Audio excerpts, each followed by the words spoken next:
सी voter वालों ने एक सर्वे करवाया था और उन्होंने सीएम फेस की जो रैंकिंग थी उस पर 3 नाम आए।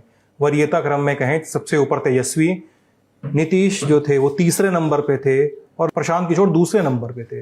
एक चीज तो है, जो आप पटना की सड़क से लेकर के आप मोतिहारी की सड़क पर पहुंच जाए या मधुबनी के किसी गांव में पहुंच जाए, प्रशांत किशोर की चर्चा हर चौक चौराहे पे गली मोहल्ले में कहीं बैठ जाइए, लोग उनको जान रहे हैं।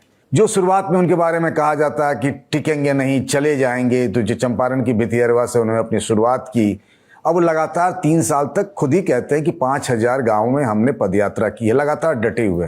एक तीसरी ताकत बनते हुए दिख रहे हैं, नजर आ रहे हैं चर्चा के आधार पर। चूंकि अभी तक उनकी कोई परीक्षा नहीं हुई है, कोई चुनाव नहीं लड़ा जन स्वराज पार्टी में, तो हम ये भी नहीं कह सकते कि क्या होगा नहीं होगा।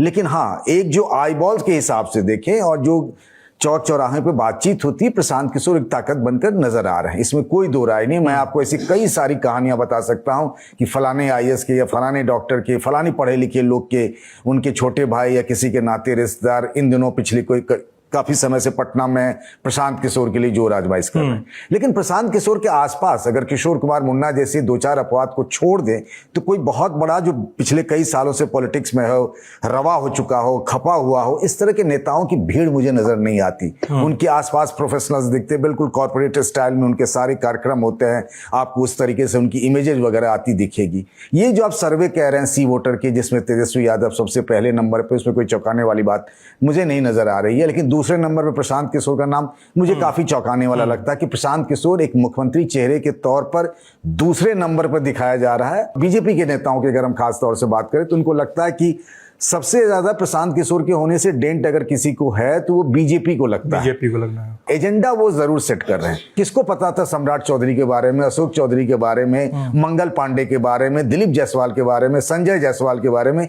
ये काम तो आरजेडी और कांग्रेस का भी होना चाहिए था, लेकिन उधर से तो कोई ऐसी बात ही नहीं आई। ये सारे मुद्दे जितने भी हैं, पलायन से लेकर जिस मजबूती से हाल फिलहाल के दिनों में प्रशांत ने उठाया है, वो तो उनकी पार्टी और उनके नाम की चर्चा तो है।